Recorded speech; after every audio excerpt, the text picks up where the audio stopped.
Pudiques, les yeux rougis mais déterminés, les salariés de Sodi Médical sont venus en nombre ce matin au tribunal de commerce à Troyes pour attendre une décision cruciale, la mise en liquidation ou non de leur entreprise et donc le paiement ou non de leur salaire. Finalement, après 1h30 de réunion à huis clos, l'affaire a été reportée au 19 août.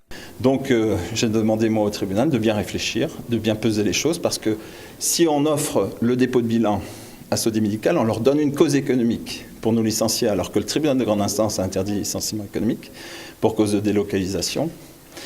Ça leur permet de faire un plan social au rabais, et tout ça, bien entendu, est particulièrement choquant. Et dans le cadre d'un chantage, le groupe est prêt à financer les salaires qu'ils n'ont pas payés depuis 3 mois et un bout de plan social, à condition que le tribunal prononce la liquidation judiciaire. On a fait ce matin un chantage au tribunal et un chantage aux salariés, puisqu'en plus, pour financer un plan social, faut-il encore que les salariés renoncent à toutes leurs actions engagées en justice, ce qui est tout à fait scandaleux. Privés de salaire depuis 3 mois, en vacances, mais sans possibilité de partir, les employés trouvent le temps long.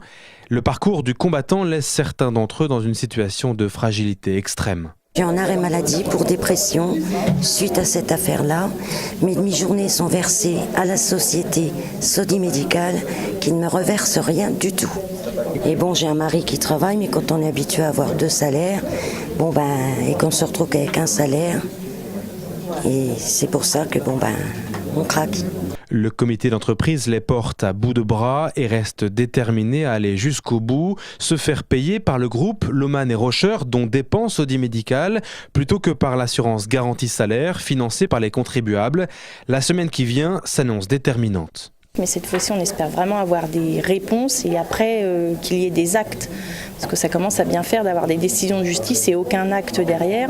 Ceux qui sont dans la panade, même si tout le monde défend le groupe Lohmann et Rocher, c'est quand même les salariés.